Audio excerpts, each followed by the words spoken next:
Hola, en esta clase vamos a tocar el tema de válvula aórtica bivalva. El contenido de la clase, primero que nada, va a ser la definición, epidemiología, manifestaciones clínicas, diagnóstico, tratamiento y conclusiones. ¿Cuál es la definición? Bueno, pues se refiere a una malformación congénita de la válvula aórtica en la que se observa una válvula con dos cúspides en lugar de un hallazgo normal, que sería tres cúspides. En esta imagen, en la A, vemos un hallazgo normal y en la B vemos una estenosis aórtica bicúspide. Puede ser una anomalía aislada, lo cual va a ser el 50% de los casos, o formar parte de un síndrome genético, o presentarse con una aneurisma de la aorta torácica. La fusión de cúspides coronarias derecha e izquierda va a ser la más frecuente y va a estar presente en el 70 al 80% de los pacientes con válvula aórtica bivalva. La fusión de las cúspides derecha y no coronaria está presente en el 20 al 30% de los pacientes y la fusión de las cúspides izquierda y no coronaria es infrecuente. En raras ocasiones, las valvas son simétricas y no hay rafé. A esta se le llama válvula bicúspide pura. En la imagen C vemos un ejemplo de válvula bicúspide pura y en la imagen D vemos cómo la coronaria, la cúspide derecha y la cúspide izquierda están fusionadas. Que esta sería la presentación más frecuente. La válvula aórtica bicúspide puede clasificarse como compleja, típica o no diagnosticada o no complicada.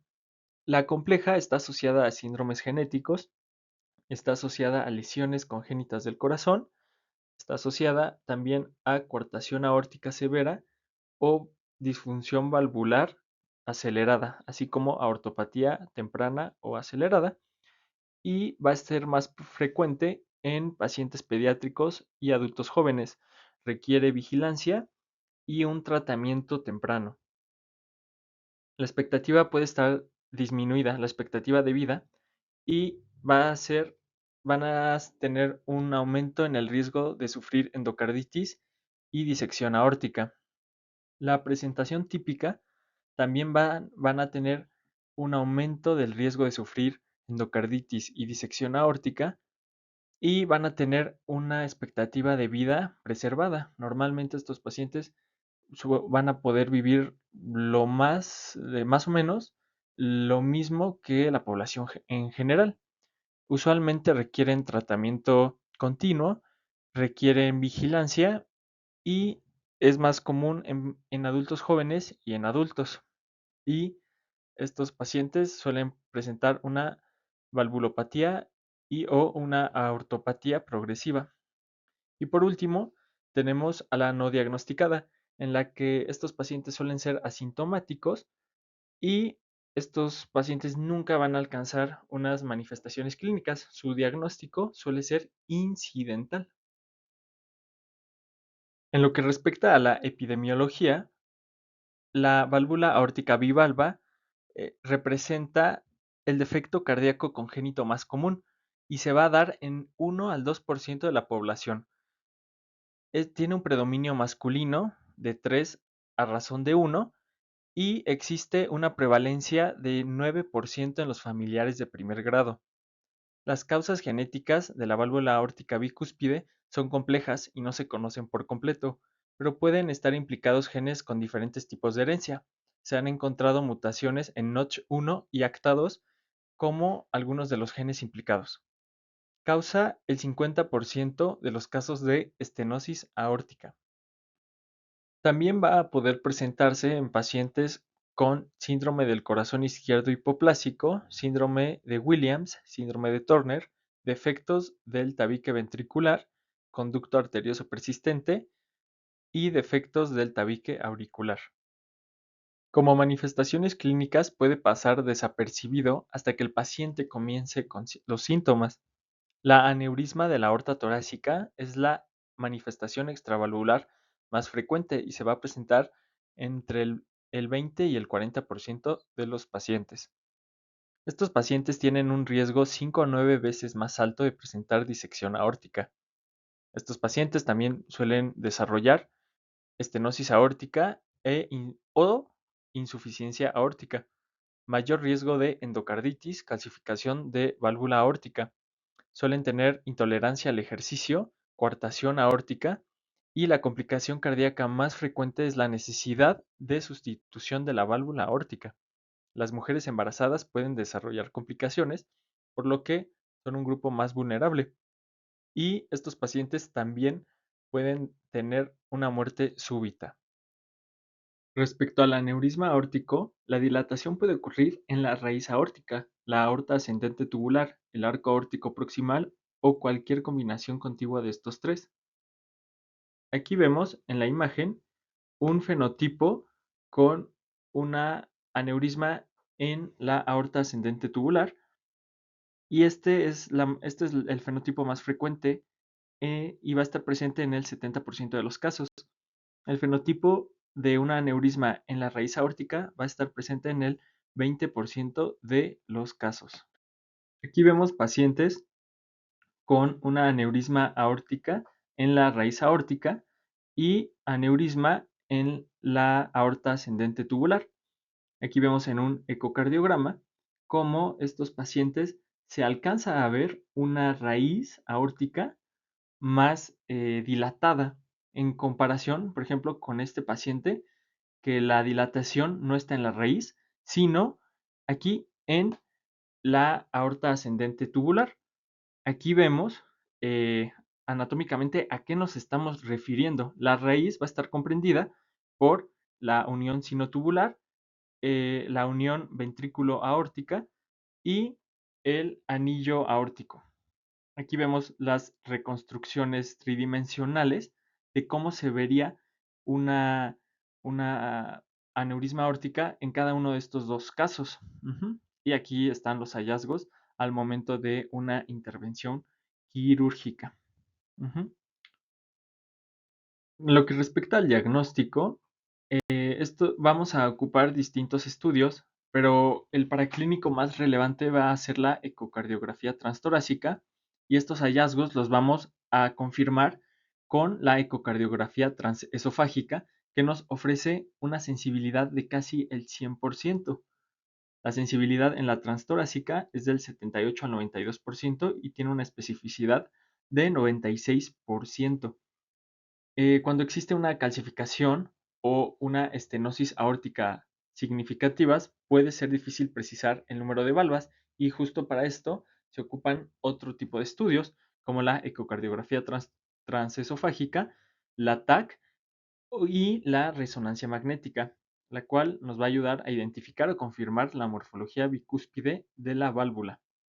El Doppler de la aorta descendente proximal y de la aorta abdominal evalúa la presencia de coartación aórtica, aunque una coartación también se puede detectar comparando las presiones sanguíneas de los vasos y de las piernas. En la ecocardiografía transtorácica vamos a buscar visualizar la válvula en sístole en el eje corto, esperando encontrar dos comisuras, como lo veremos en unas imágenes más adelante, pero en diástole vamos a encontrar un rafé que puede hacer que la válvula parezca trivalva y un orificio que tiene apariencia de boca de pez.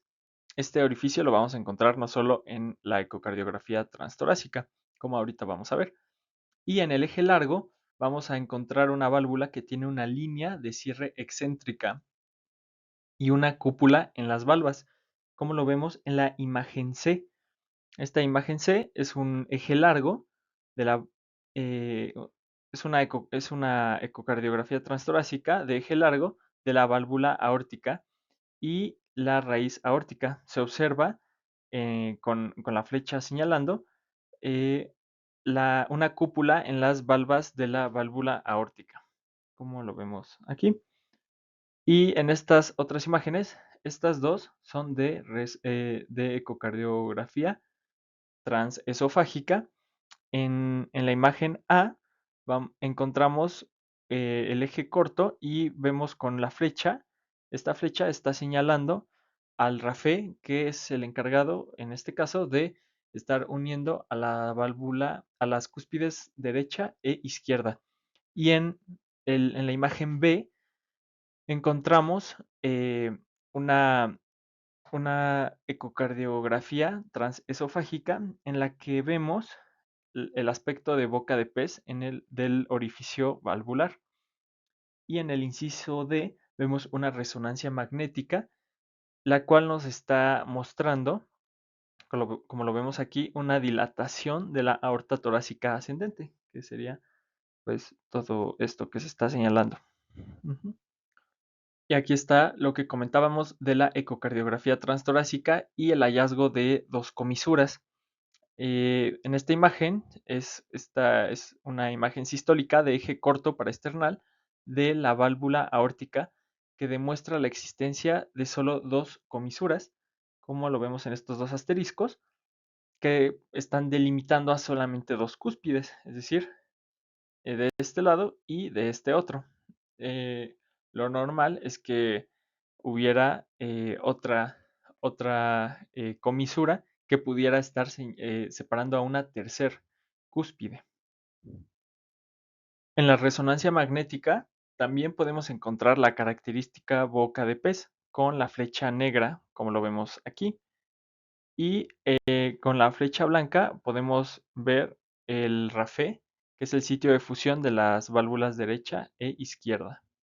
A la auscultación podremos encontrar un ruido de eyección que se escucha mejor en el ápice, un soplo de estenosis aórtica, el cual se va a caracterizar por irradiarse a las carótidas, va a ser un crescendo decrescendo, va a ser sistólico y se va a escuchar mejor hacia la base del corazón. Y en el electrocardiograma también podemos tener algunos hallazgos.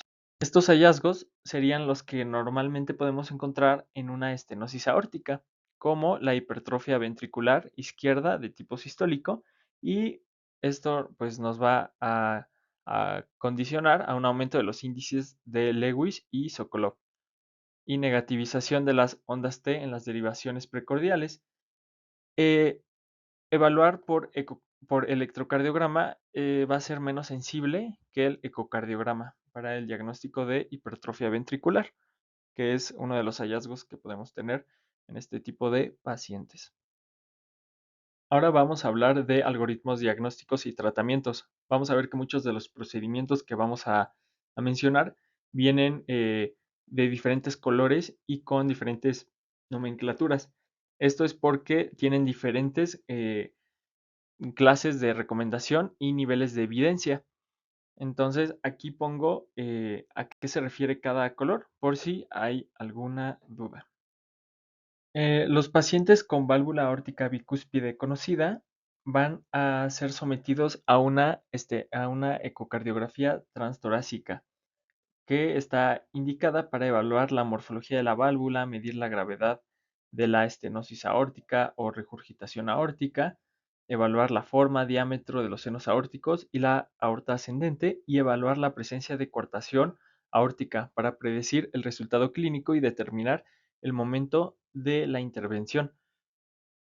Otra recomendación es que en pacientes con válvula aórtica bivalva en los que la ecocardiografía no fue suficiente para evaluar correctamente o con precisión la válvula aórtica, en estos pacientes podemos optar por una resonancia magnética con angiografía o una tomografía computarizada con angiografía.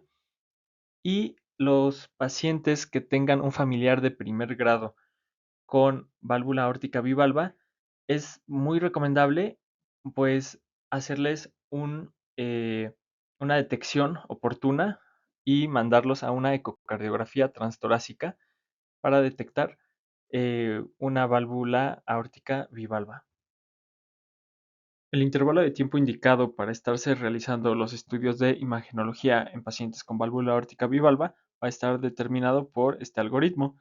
Los pacientes se van a realizar una ecocardiografía transtorácica y vamos a medirles el diámetro aórtico. Si en el seno aórtico o la aorta ascendente el diámetro es de más de 4 centímetros, vamos a indicarles estudios de imagenología, en este caso ecocardiografía transtorácica, y con un intervalo determinado por el grado o la tasa de progresión de la dilatación aórtica y la historia familiar de disección aórtica. Y para los pacientes con un reemplazo previo de la válvula aórtica, pues a estos pacientes se les van a estar haciendo estudios periódicamente y de por vida si el diámetro aórtico es de más de 4 centímetros, mayor o igual a 4 centímetros.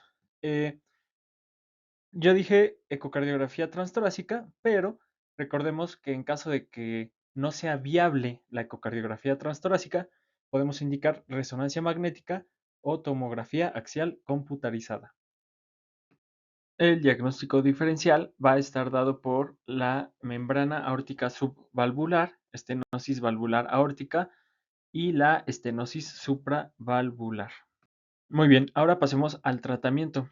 El tratamiento se basa principalmente en el reemplazo de la aorta, reemplazo de la válvula aórtica y este que acabo de mencionar no está recomendado en niños debido al crecimiento continuo de la válvula y en cambio para los niños está recomendada la valvuloplastía con balón, ya que este es el tratamiento de elección en este grupo de edad.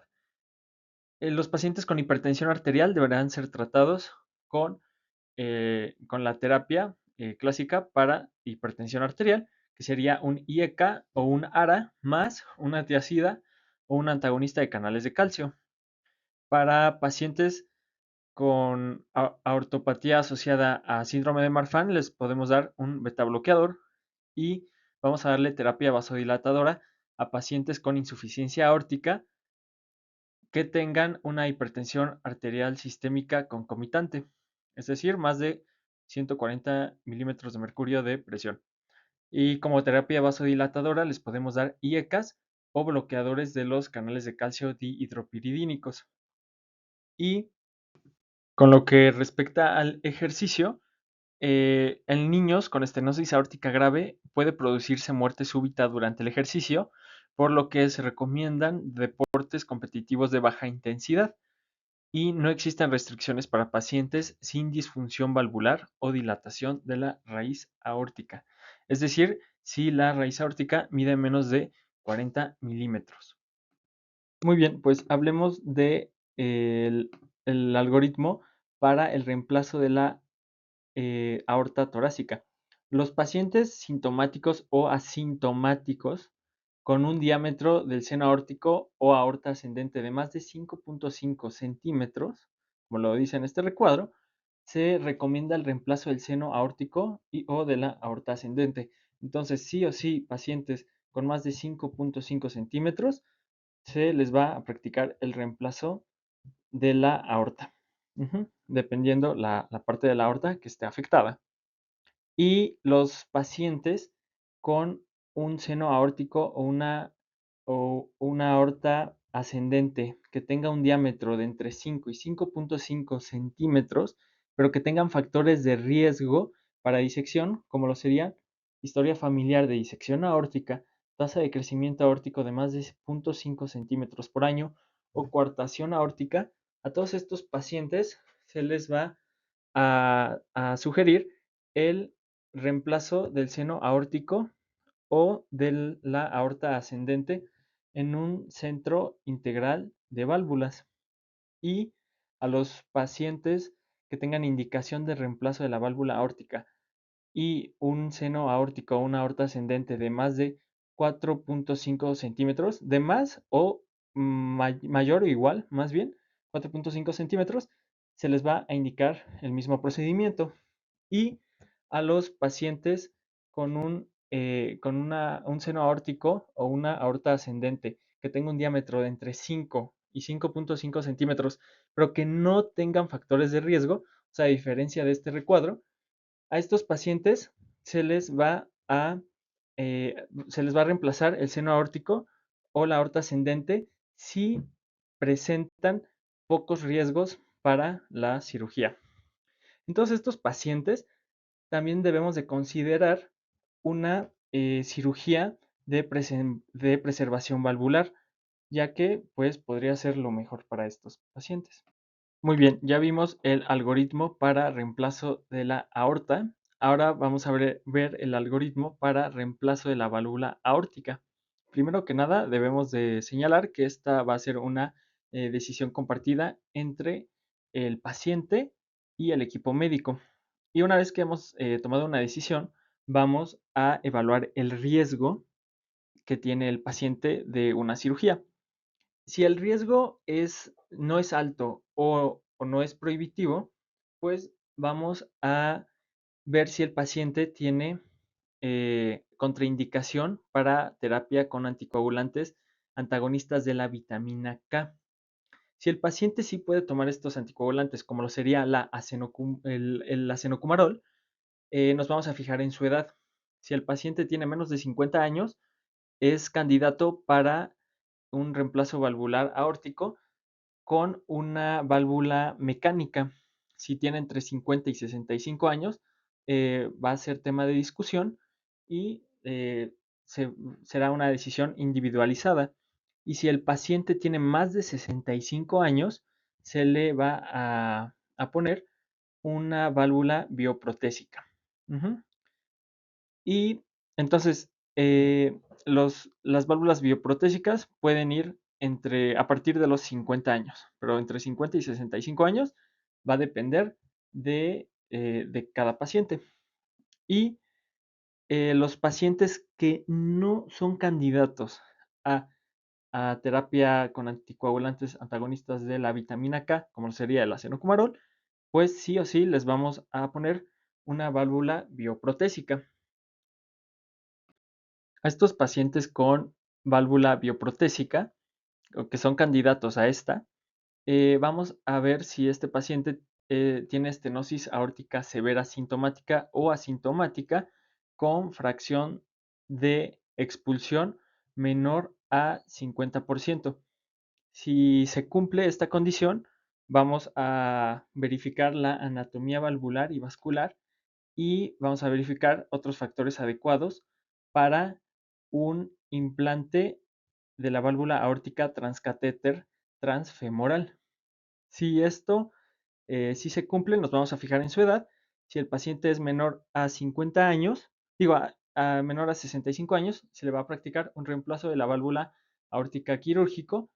Si tiene entre 65 y 80 años, se le va a practicar ya sea un reemplazo de la válvula aórtica quirúrgico o un implante de la válvula aórtica transcatéter transfemoral. Y si es mayor a 80 años, pues principalmente lo más recomendado sería una TAVI, igual que en el paciente entre 65 y 80 años. Y como segunda opción, un reemplazo de la válvula aórtica quirúrgico. Y para los pacientes con un alto riesgo quirúrgico, nos vamos a ir al siguiente link para predecir el riesgo de muerte en procedimiento quirúrgico valvular.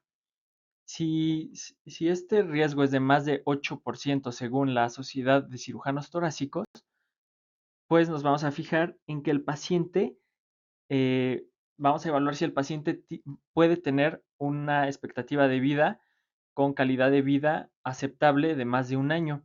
Si esto se cumple, vamos a evaluar qué tan viable es que el paciente se le practique una TAVI transfemoral. Si sí, pues se le va a practicar y si no es viable, se le van a dar cuidados paliativos. Si el paciente no cumple con la expectativa de vida, con calidad de vida aceptable de más de un año, a estos pacientes también se van a ir directamente a cuidados paliativos. Y bueno, como conclusiones, es el defecto cardíaco congénito más común, es más común en hombres con una razón de 3:1. La presentación más común es la fusión de la cúspide derecha e izquierda. La manifestación extravalvular más frecuente es la aneurisma de la aorta torácica.